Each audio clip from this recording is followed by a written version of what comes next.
ఉంచాలని ప్రార్థిస్తున్నాం. ఈ సమయం కొరకై ప్రభా ఇంతవరకు పాటల ద్వారా మమ్మల్ని నడిపిస్తూ వచ్చిన దాన్ని బట్టి నీకు వందనాలు. ప్రతి పాట ద్వారా మాతో మీరు మాట్లాడుతూ వచ్చిన దాని కొరకై వందనాలు చెల్లిస్తున్నాం. దేవంత మాత్రమే కాదు ప్రభా, నీ పరిశుద్ధమైనటువంటి నీ లేఖనాల దగ్గరికి వస్తున్నాం. ప్రభా, నీ వాక్య వెలుగులో మమ్మలను కృతజ్ఞత స్తుతులతో తండ్రి అనుభవాలతో నింపి దేవాన్ని స్తుతించి ఆరాధించడానికి కావలసినటువంటి పూర్ణమైన సిద్ధపాటు మాకు అనుగ్రహిస్తున్నాడని సందర్భంలో ప్రార్థిస్తూ ఉంటున్నాం. యావరణాలు మీ పద్ధతిలో ఉంచండి. సమయం కొరకు రాగలను క్రియలు బట్టి నీకు వందనాలు. రావాల్సిన వారు అనేకలు ఉంటున్నారు, జ్ఞాపకం చేసుకునండి దేవా తండ్రి. మరి రావడానికి కావలసిన శ్రద్ధాభక్తి వాళ్ళలో కలయించమని ప్రార్థిస్తున్నాం. అడ్డుగా ఉండే అపవాదిక ప్రతి ప్రయత్నంపై విజయం కోరుతుంటున్నాం. సమయ ఆశీర్వాదాలతో నింపండి. క్రీస్తు స్మారక్షకు నామలో స్తుతించి ప్రార్థించడం వేడుచున్నాను తండ్రి.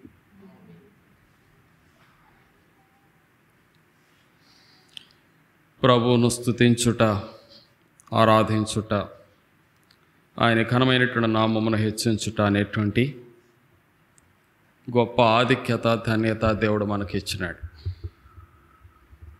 ఆయనను ఆరాధించినట్లు, ఆయన నామమును మహింపరచినట్లు ఆయన పరిశుద్ధమైనటువంటి సంఘములో మనల్ని చేర్చుకుంటూ వచ్చినాడు.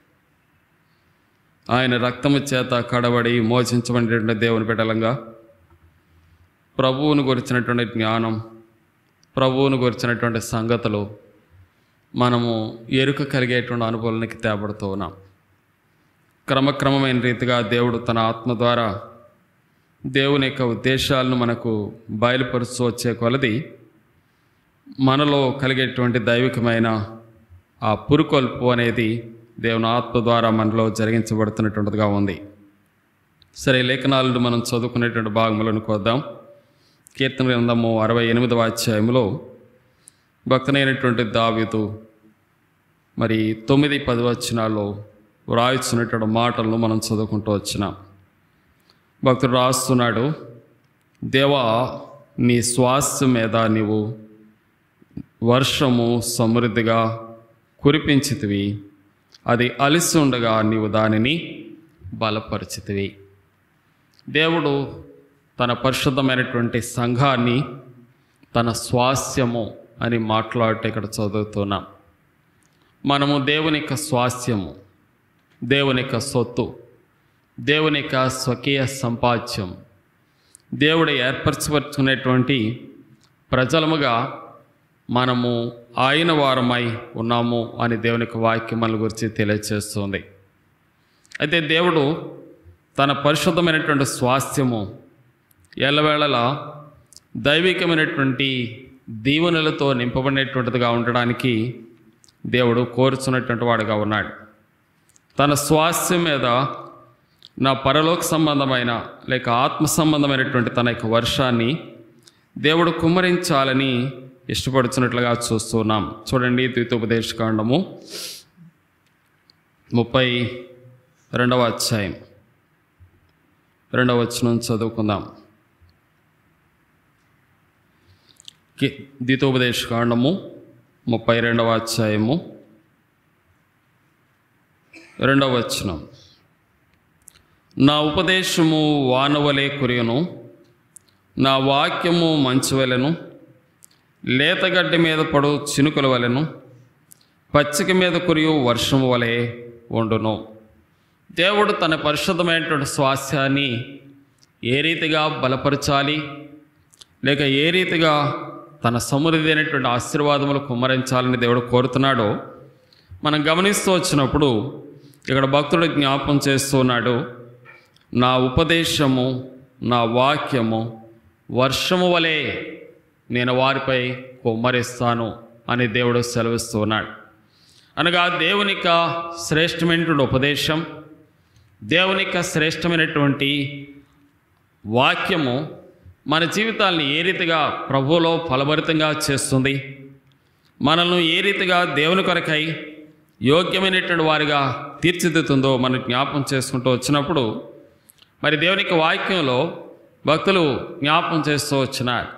ఆయన వాక్యము మన జీవితాల్ని అన్ని విధములైనటువంటి శ్రేష్టమైనటువంటి అనుభవాలతో నింపేటువంటిదిగా ఉంటుందని చూడండి. కీర్తన గ్రంథము 1వ అధ్యాయం,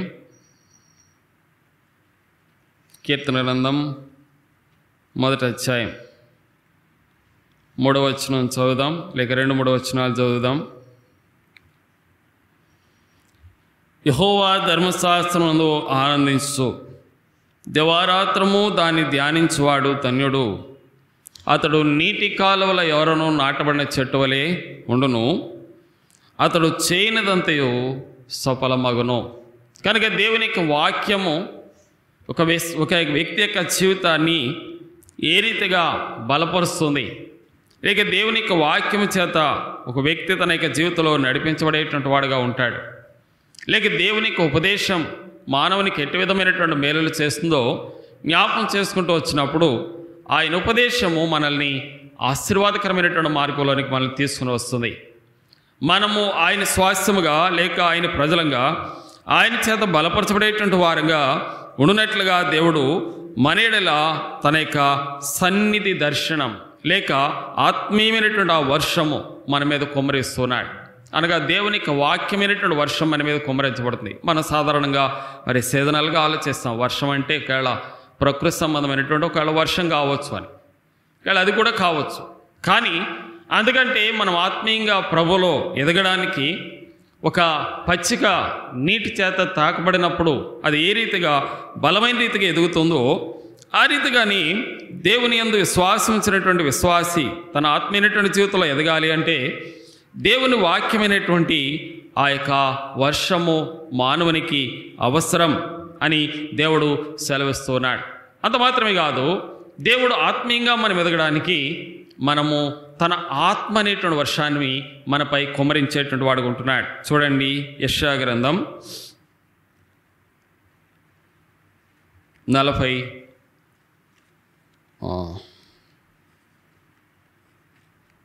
44వ అధ్యాయము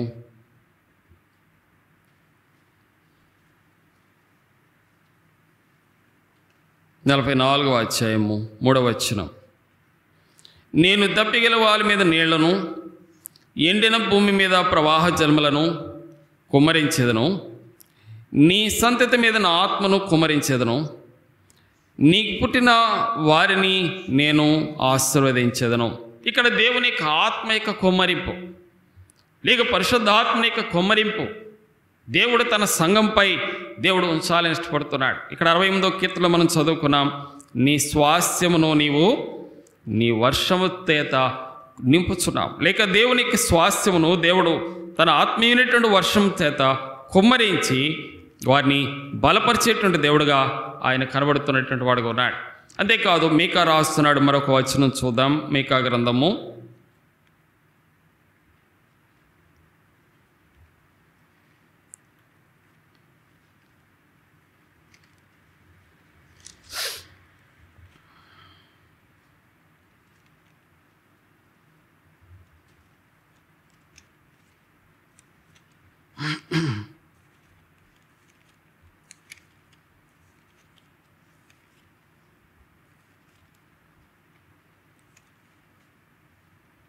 'క్షమించండి, మీకా కాదు, జ్ఞాపకం చేస్తాను, ఒక్క నిమిషం. ఆమోసు గ్రంథము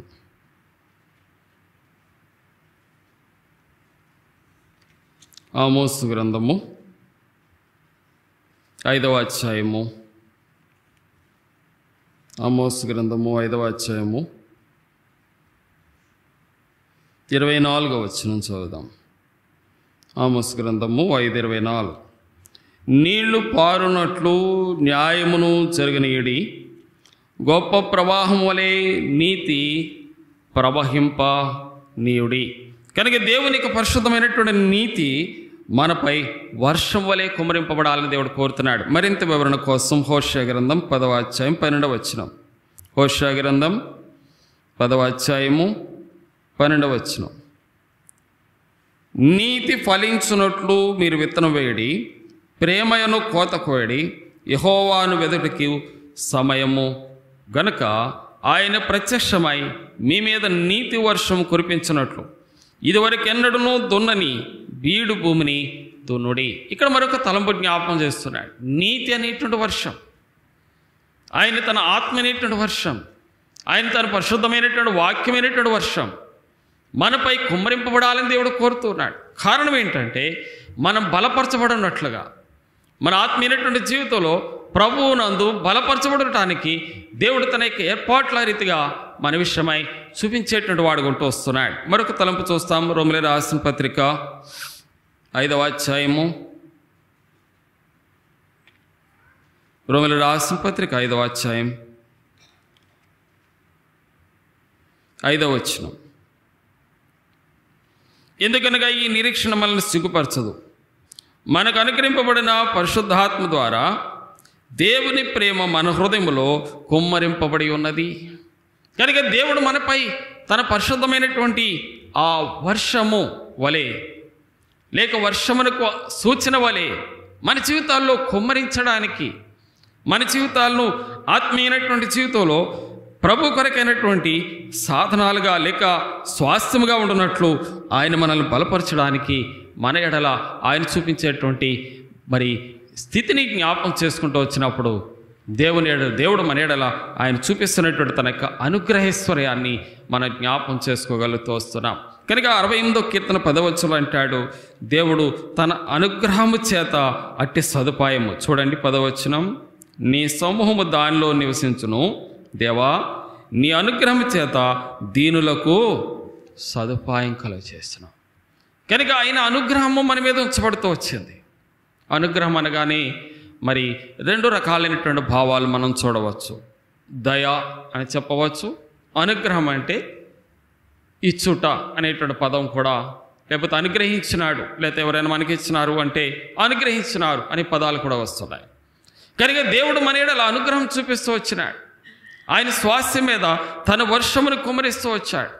మనం బలహీనపరచబడినటువంటి పరిస్థితులు, లోకంలో ఎన్నో విధమైనటువంటి పరిస్థితులు, ఆత్మీయంగా బలహీనపరిచేటువంటి అనుభవాలు. అయితే దేవుని చేత మరి దేవునికి అనుగ్రహైశ్వర్యము మనల్ని ఏం చేస్తుందంటే తన యందు బలవంతులుగా చేసి ఆయన ఉన్నతమైనటువంటి అనుగ్రహాన్ని మనం పొందేటట్లు ఏ రీతిగా దేవుడు మన ఎడల కుమ్మరించినాడు, వర్షం వలె కుమ్మరించినాడు అని చెప్పుకుంటున్నాము. అయితే ఏ రీతిగా మన ఎడల కుమ్మరిస్తూ వచ్చినాడు. ఆయన ప్రేమ మన ఎడల ఎలా కుమ్మరించబడింది, ఆయన నీతి మన ఎడల ఎలా కుమ్మరించబడుతూ వచ్చింది, ఆయన ఆత్మ మన ఎడల ఎలా కుమ్మరించబడుతూ వచ్చింది, ఆయన వాక్యం మన ఎడల కుమ్మరించబడుతూ వచ్చింది. ఇవి జ్ఞాపం చేసుకుంటూ వచ్చినప్పుడు ప్రభు మనల్ని ఎంతగా ప్రేమిస్తున్నాడు దానిని మనం గ్రహించగలిగినటువంటి వారంగా ఉంటాం. చూస్తాం కొన్ని తలంపులను మీకు జ్ఞాపం చేసి ఆరాధన సమయం కొరకై మిమ్మల్ని సిద్ధపరచడానికి మరి ప్రభు ఆత్మ ద్వారా ముందుకు తీసుకుని వెళ్ళాలని ఆశిస్తున్నాను. చూడండి, దేవుని యొక్క వాక్యములను మనం చూస్తూ వచ్చినప్పుడు మరి దేవుడు మన ఎడల తన యొక్క అనుగ్రహైశ్వర్యం, తన అనుగ్రహము మన మీద కుమ్మరిస్తూ వచ్చాడు. ఆ దేవుని యొక్క అనుగ్రహాన్ని పొందుకుంటూ వచ్చినాం. దేవుని అనుగ్రహం లేనిదే ఈనాడు సజీవులుగా ఉన్నాము అని మనం చెప్పజాలి. ఎందుకంటే దేవుని వాక్యుల భక్తులైనటువంటి యోబు అంటాడు కదా, మనము నిన్నటి వారమే. మన పరిస్థితులు, మన అనుభవాలు, మనకుండేటువంటి సంగతులన్నీ ఆలోచన చేసినప్పుడు, మనకు వచ్చేటువంటి విధమైనటువంటి ప్రతికూల పరిస్థితులు చూస్తూ వచ్చినప్పుడు మన యొక్క స్థితి చూస్తే నిన్నటి వారమే. అయినప్పటికీ ప్రభు నేటిదనక ఆయన సన్నిధిలో సజీవులుగా మనల్ని ఉంచుతూ వచ్చాడు.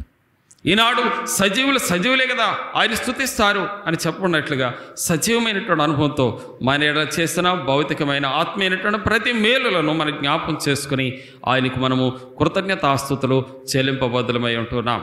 చూడండి, దేవుని యొక్క వాక్యలను చూస్తుంటే ప్రభు మన ఎడల చూపినటువంటి తన యొక్క సమృద్ధి అయినటువంటి కృపలు ఏ రీతిగా మనపై కుమ్మరించబడుతూ వచ్చినాయో. యెషయా గ్రంథం 53వ అధ్యాయం 5వ వచనం. యెషయా గ్రంథం 53వ అధ్యాయము 5వ వచనం. మన అతిక్రమ క్రియలను బట్టి అతడు గాయపరచబడెను, మన దోషములను బట్టి నలుగగొట్టబడెను, మన సమాధానార్థమైన శిక్ష అతని మీద పడెను, అతడు పొందిన దెబ్బల చేత మనకు స్వస్థత కలుగుచున్నది. ఇక్కడ చదువుతూ వచ్చినప్పుడు మరి దేవుడు మన ఎడల చూపినటువంటి తన యొక్క ప్రేమ యొక్క కుమ్మరింపు ఏ రీతిగా బయలుపరచబడుతుందో జ్ఞాపకం చేసుకుంటున్నాం. వాస్తవానికి మనం ఏమై ఉన్నామో చెప్తుంది దేవునికి వాక్యం. మన అతిక్రమ క్రియలను బట్టి, మన దోషములను బట్టి మనమందరము శిక్షకు పాత్రలం. ఎఫెసీ 2:1 జ్ఞాపకం చేస్తుంది, మీరు మీ పాపముల చేతను అపరాధముల చేతను చచ్చిన వారై ఉన్నారు. వాస్తవానికి మన యొక్క స్థితిని జ్ఞాపకం చేసుకుంటూ వచ్చినప్పుడు మన అపరాధములు మన దోషములు మనల్ని శిక్షకు కారకులుగా చేసినాయి. మరి పాపము చే ప్రతివాడు పాపములకు దాసుడు. యోహాను 8:34 ప్రభు మాట్లాడుతూ వచ్చాడు. పాపము చేసినటువంటి ప్రతివాడు మరణమునకు పాత్రుడు. రోమ 6:23 జ్ఞాపకం చేస్తుంది. పాపములో వచ్చేటువంటి జీతం మరణం. అయితే దేవుడు తన యొక్క మహాప్రేమను మర్యాదలు కుమరిస్తూ వచ్చాడు. ఏ రీతిగానంటే మన అతిక్రమ క్రియలను బట్టి మనకు ప్రతిఫలం ఇయ్యలేదు, మన దోషములను బట్టి మనకు శిక్ష విధించలేదు. కానీ అతడు నలుగుగొట్టబడేను, అతడు శిక్షింపబడేను, అతడు దెబ్బలు పొందేను అని మాటలు చదువుతున్నాం. అంటే మనకు ప్రతిగా మన పక్షముగా మన ఎడల తనకు ఉన్నతమైన ప్రేమను మన ఎడల కుమ్మరించిన కారణం చేతనే మన దోషములను కప్పివేస్తూ వచ్చాడు. మన బలహీనతలను దేవుడు మరి మరుగు చేస్తూ వచ్చాడు. మన దోషములను బట్టి మనం పొందవలసినటువంటి శిక్షను ధర్మశాస్త్ర ప్రకారం విధింపక తప్పలేదు. కానీ ఆ శిక్షను మనకు బదులుగా తన కుమారుడైనటువంటి యేసుక్రీస్తుపై ఆ శిక్షను విధించడానికి ఇష్టపడుతూ వచ్చాడు.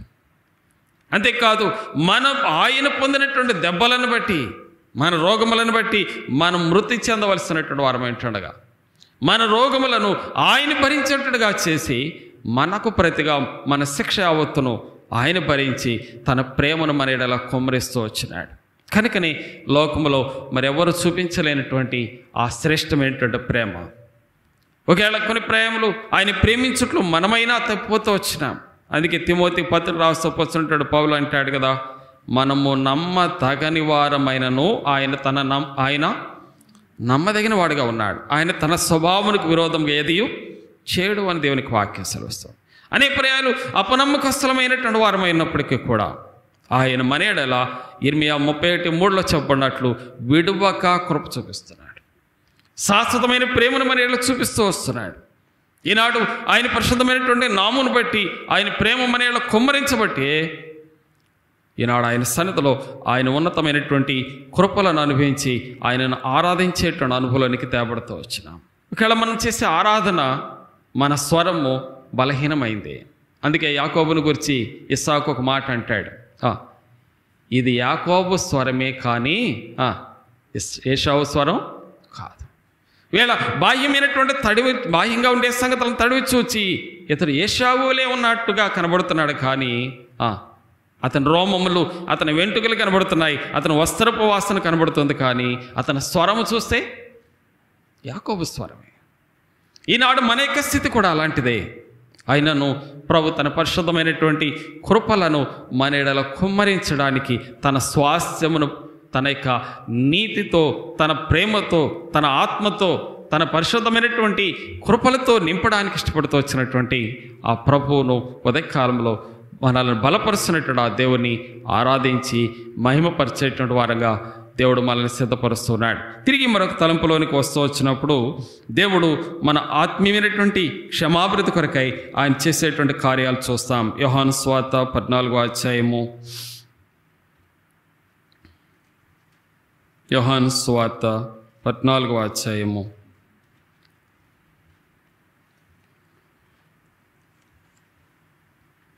26వ వచనం,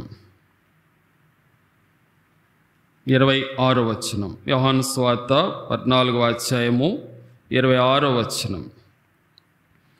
ఆదరణకర్త అనగా తండ్రి నా నామమున పంపబోవు పరిశుద్ధాత్మ సమస్తమును మీకు బోధించి నేను మీతో చెప్పిన సంగతులన్నిటినీ మీకు జ్ఞాపకము చేయను. దేవుడు తన ఆత్మను మన మీద కుమ్మరించినాడు, జ్ఞాపకం చేసుకుంటూ వచ్చినాడు. కనుక ఆత్మకు మనకిచ్చేటువంటి శ్రేష్టమైనటువంటి అనుభవం ఏంటంటే చక్కనైనటువంటి గైడెన్స్. మనం నడవలసినటువంటి మార్గాన్ని మనకు నేర్పిస్తూ ఉన్నాడు. పరిశుద్ధాత్ముడు మనకి చేసేటువంటి గొప్ప పరిచర్య ఏంటంటే మనము నడవలసినటువంటి మార్గం ఏదో మనకు తెలియదు, కానీ దేవుడు తన ఆత్మను మనపై కుమ్మరించడం ద్వారా ఆ పరిశుద్ధాత్ముడు ఏం చేస్తున్నాడు అంటున్నాడు, సమస్తమును మీకు బోధించి నేను మీతో చెప్పిన సంగతులను మీకు సమస్తమును మీకు బోధిస్తాడు. ప్రభువు చేత మనకి ఏం బోధించబడిందో అవన్నీ మరలా తిరిగి జ్ఞాపకం చేస్తూ ఉంటాడు. మనల్ని మరి సత్య మార్గంలో నడిపిస్తాడు.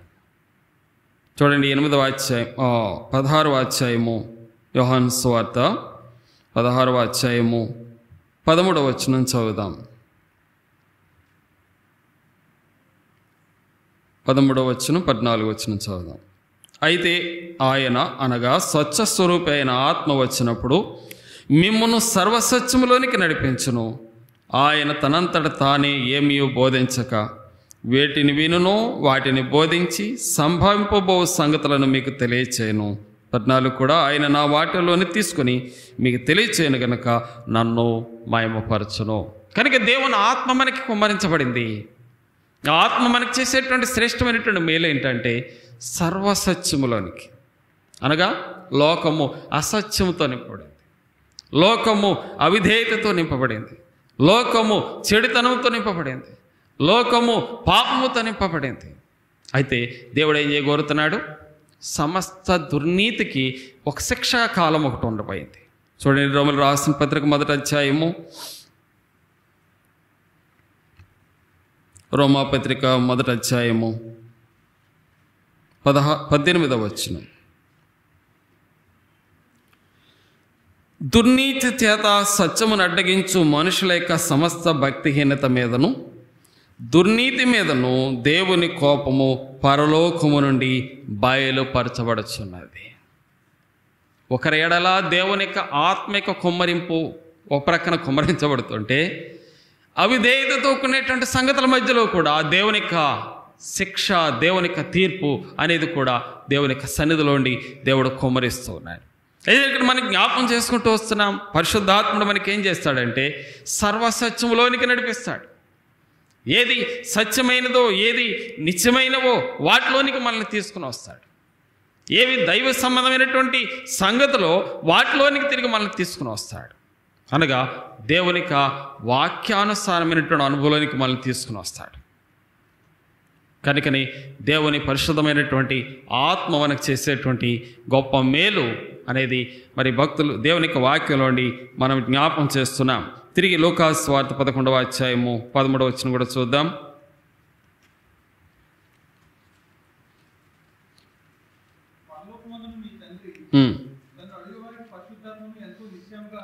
కనుక దేవుని ఆత్మ తను ఆశ్రయించేటువంటి వారందరికీ దేవుడు ఏ రీతిగా కుమ్మరించబోతున్నాడో ప్రభు జ్ఞాపకం చేస్తున్నాడు. కనుక దేవుని ఆత్మ మనలో ఉండడం ద్వారా మరి ఆత్మీయమైనటువంటి ఆ కుమ్మరింపు మనల్ని ఏం చేస్తుందంటే దేవునికి శ్రేష్టమైనటువంటి మార్గంలో మన జీవితాలను నడిపించేదిగా ఉంది. మొట్టమొదటిగా జ్ఞాపకం చేసుకుంటూ వచ్చినాం, ఆయన ప్రేమ మన ఎడల కుమ్మరించబడుతూ వచ్చేది. ఆ ప్రేమ క్రీస్తు యొక్క శిలువ ద్వారా మన జీవితంలో రుజువుపరచబడింది. క్రీస్తు యేసు వారు మన కొరకై అనుభవించినటువంటి ఆ కలువరి శిలువలో ఉండేటువంటి యావత్ బాధలు ఆయన ప్రేమకు మన జీవితంలో సూచనప్రాయంగా కనబడుతున్నాయి. లోకానికైతే ఒకవేళ శిలువ వేరుతనంగా ఉంది, కానీ రక్షింపబడుతున్నట్టు మనకు దేవుని యొక్క శక్తిగా అది వెల్లడి చేయబట్ట అనేది దేవుని యొక్క వాక్యంలో మనం చూస్తూ వచ్చినాం. తిరిగి మరో తలంపులోనికి వెళుతూ వచ్చినప్పుడు దేవుడు మనల్ని తన ఆశీర్వాద సమృద్ధిలోనికి ఏ రీతిగా మనల్ని నడిపిస్తూ వస్తున్నాడో, దేవుని అనుగ్రహం అనేలా దీనులకు సదుపాయం కలిగి చేసేది. ఎవరు దీనుల ఏడలో వింటున్నారో వారి ఎలా ఆయన అనుగ్రహం ఏ రీతిగా ఉంటుందో మనం జ్ఞాపకం చేసుకుంటూ వస్తున్నాం. కీర్తన గ్రంథం 68, 9, 10 వచనాల్లో దేవుని అనుగ్రహం మనం అనిపించగలుగుతున్నాం. మొట్టమొదటిగా ఆయన మన ఏడలో చూపినటువంటి అనుగ్రహము తన ప్రేమ ద్వారా వెల్లడిపరచబడింది. రెండవదిగా దేవుని యొక్క అనుగ్రహము మన ఎడల తన ఆత్మలో వెల్లడిపరచబడుతుంది. మూడవదిగా దేవుని మరి అనుగ్రహము మన వ్యక్తిగతమైనటువంటి అక్కర్లను తీర్చడం ద్వారా దేవుడు వెల్లడిపరచుట అనేది కూడా దేవుని యొక్క వాక్యంలో మనం చూడగలం. చూడండి, ఫిలిప్పీయులకు రాసిన పత్రిక 4వ అధ్యాయం 19వ వచనం. ఫిలిప్పీ పత్రిక 4వ అధ్యాయము 19వ వచనం. కాగా దేవుడు తన ఐశ్వర్యము చొప్పున క్రీస్తు యేసునందు మహిమలో మీ ప్రతి అవసరం, దేవుని యొక్క పరిశుద్ధమైనటువంటి ఆ వర్షము మనపై కుమ్మరించబడలో లేక ఆత్మీయమైనటువంటి వర్షాన్ని గురించి ముందు జ్ఞాపకం చేసుకున్నాం. అది ఎలా మన మీద కుమ్మరింపబడుతుందో జ్ఞాపకం చేసుకుంటున్నాం. తిరిగి మరి దేవుని యొక్క ఉన్నతమైనటువంటి అనుభవాలు ఏ రీతిగా మనకి ఇవ్వబడుతున్నాయో జ్ఞాపకం చేసుకుంటున్నాం. కానీ ఇక్కడ ఫిలిప్పీ 4:19 రాస్తున్నాడు, దేవుడు తన ఐశ్వర్యము చొప్పున క్రీస్తు యేసునందు మహిమలో మీ ప్రతి అవసరము ఆత్మీయమైనటువంటి అవసరాలే కానీ ఇవాళ రక్షణింపబడినటువంటి దేవుని కుమారులుగా కుమార్తెలుగా మన విశ్వాస జీవితాన్ని బలపరచుకోవడానికి కావలసిన ఆత్మీయ ప్రతి సదుపాయాలే కానీ దేవుడు ఏ రీతిగా మనకు అనుగ్రహిస్తున్నాడు. ఒక్కో ఎగ్జాంపుల్ చూస్తూ వద్దాం. యోహాను సువార్త 10వ అధ్యాయం 10వ వచనం. యోహాను సువార్త 10వ అధ్యాయము 10వ వచనం. వచ్చును కానీ రాడు. ఇక్కడ దేవునికి పరిశుద్ధ లేఖనములో ప్రభు మాట్లాడుతున్నాడు, గొర్రెలకు జీవము కలుగుటకును అది సమృద్ధిగా కలగడానికి దేవుడు మన ఎడల చూపించేటువంటి తన యొక్క శ్రేష్టమైనటువంటి అనుగ్రహం చూడండి. మనలను జీవవంతులుగా చేసి నిత్య జీవముతో కూడినటువంటి అనుభవంలోనికి మన జీవితాలను తేవడానికి ఆయన సమృద్ధి అయిన జీవము నీ కొరకై నా కొరకై దేవుడు కొమ్మరిస్తున్నాడు. గొర్రెలకు జీవము కలుగుటకును అది సమృద్ధిగా కలగడానికి దేవుడిని కొరకై.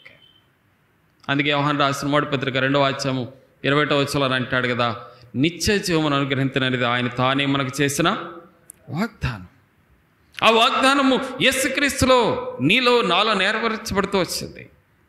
అందుకే యోహాను 14:6 రాస్తాడు, నేనే మార్గమును సత్యమును జీవమునై ఉన్నాను, నా ద్వారానే తప్ప ఎవరు కానీ తండ్రిని కలుసుకోలేరు. కనుక ఆ జీవాధిపతి అయినటువంటి ఆ ప్రభు నిన్ను నిత్యము సజీవమైనటువంటి అనుభవం ఉంచడానికి ఆయన సమృద్ధి అయినటువంటి జీవము నీపై దినదినము కొమ్మరిస్తున్నాడు. ఈనాడు సజీవమైనటువంటి అనుభవంతో ఆయన ఆరాధించడానికి ప్రభువు యొక్క కృప మనయాలు చూపించబడుతుంది. ఒకవేళ శరీర సంబంధమైనటువంటి సజీవత్వం ఒక భాగమై ఉంటే మనం ఆత్మీయంగా సజీవంగా ఉన్నాము అనేది మరింత శ్రేష్టమైన అనుభవం. ఎందుకంటే శారీరకంగా చాలామంది సజీవులు ఉన్నారు లోకంలో. మనమే కాదు, ఇక్కడ కూర్చున్న కొద్దిమందిమే కాదు శరీరాన్ని బట్టి సజీవులుగా ఉన్నవాళ్ళం. అందరూ ఊపిరి పీల్చుకుంటున్నారు, అందరూ జీవన సంబంధమైనటువంటి కార్యకలాపాల్లో సాగి వెళ్ళిపోతున్నారు. కానీ ఇక్కడ చేరవచ్చిన నీకు నాకు ఉంచబడినటువంటి ఒక గొప్ప ఆధిక్యత ఏంటంటే రెండంతల ఆ సజీవత్వాన్ని యేసుక్రీస్తులో పొందుకుంటున్నాం. మన భౌతికమైనటువంటి సజీవత్వంలో ఉంచాడు, ఆత్మీయంగా కూడా దేవునిలో సజీవులుగా మనం కనపరచబడుతున్నాం. అనగా దేవుని ఆత్మ యొక్క స్వభావాన్ని కలిగినటువంటి వారంగా మన జీవితాన్ని కొనసాగించుకునేటువంటి అనుభవంలోని తేబడుతూ వస్తున్నాం. కనుకనే యోహాను సువార్త 3వ అధ్యాయంలో ప్రభు మరి నికోదేముతో మాట్లాడుతూ వచ్చాడు. మరి ఒకడు క్రొత్తగా జన్మించితేనే కానీ వాడు దేవుని రాజ్యంలో చూడలేడు అంటాడు. చూడండి ఆ వాక్యం చూద్దాం. యోహాను సువార్త 3వ అధ్యాయము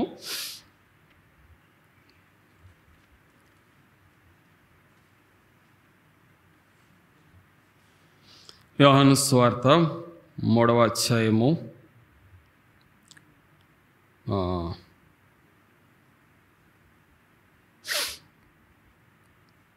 ఎన్నో వచ్చిన చదువు.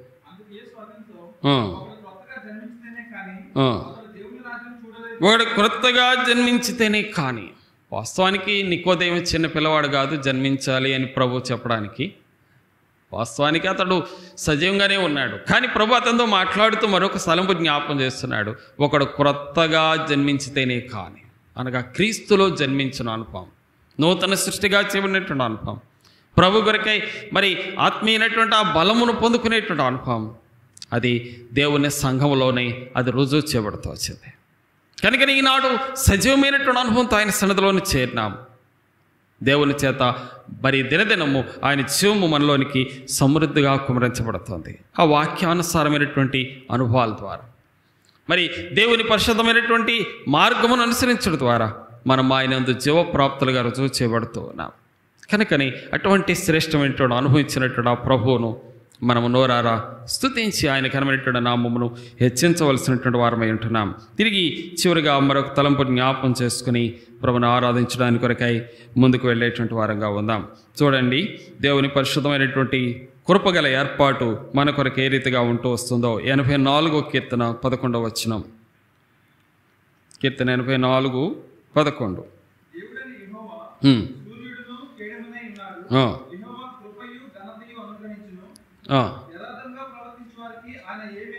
ఇక్కడ దేవునికి లేఖనాల్లో భక్తుడు జ్ఞాపకం చేస్తున్నాడు ఆయన ఎలాంటి వాడో, మన జీవితానికి జ్ఞాపం చేయబడుతుంది ఏంటంటే ఆయన సూర్యుని వలె ఉన్నాడు, కేడెము వలె ఉన్నాడు. సూర్యునికి అనుభవం ఎలాంటిదిగా మరి ప్రకాశవంతమైనటువంటి అనుభవాన్ని కలిగిందిగా ఉంటుందో, మార్గాన్ని చూపించేటువంటిదిగా ఉంటుందో, క్షమాభివృద్ధిని కలిగించేటువంటిదిగా ఉంటుందో, అలాగే మన దేవుడు మన ఎడల కూడా అట్టి విధమైనటువంటి వాడుగా ఉంటూ వస్తున్నాడు. అంతేకాదు ఆయన కేడముగా ఉంటున్నాడు. ప్రతి కీడు నుండి, ప్రతి శ్రమ, శోధన, ఇబ్బందులు, ఈ లోకంలో మనకి ఎదురయ్యేటువంటి ప్రతి పరిస్థితుల్లోనూ మనల్ని కాపాడుటందు ఆయన శ్రద్ధ గలవాడుగా ఉన్నాడు. అందుకే 27వ కీర్తనలో భక్తుడు దావీదు రాసుకున్నాడు, యెహోవా నాకు వెలుగును రక్షణయోనై ఉన్నాడు. నేను ఎవరికి వెళ్తును? యెహోవా నా ప్రాణదుర్గము, నేను ఎవరికి భయపడుతును అని చెప్తూ వస్తాడు. కారణం ఏంటంటే ఆయన యందు భయభక్తినటువంటి వారమైనటువంటి మనల్ని దేవుడు దినదినము ప్రొటెక్ట్ చేస్తున్నాడు, లేకపోతే సంరక్షిస్తున్నాడు.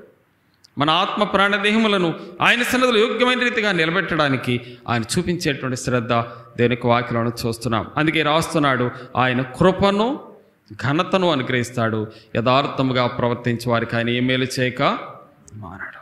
కనుకని దేవునికి అనుగ్రహం మనమే చూపించబడుతుంది. ఇక్కడ మనం జ్ఞాపం చేసేది ఏంటంటే, ఒకవేళ వచనాలు మీ పరిచయమే ఉండొచ్చు, నా తలంపు ఏంటంటే నీ స్వాస్థ్యం మీద నీ వర్షాన్ని కుమ్మరిస్తున్నావు, దాన్ని బలపరుస్తున్నావు, దీనులైనటువంటి వారిని అనుగ్రహముతో నింపుతున్నావు. కనుక దేవుని యొక్క అనుగ్రహం పొందిరి, దైవానుగ్రహం పొందుకునేటువంటి వారమై అనుదినము కాపాడబడుతుండేటని జ్ఞాపం చేసుకున్న వారమై మన ప్రభువును స్తుతించి ఆయన ఘనమైనటువంటి నామమును ఆరాధించి మహింపరచుదుముగాక. ఓ పాట పాడుకుందాం ఆరాధనలోనికి వెళ్ళకపోవడం.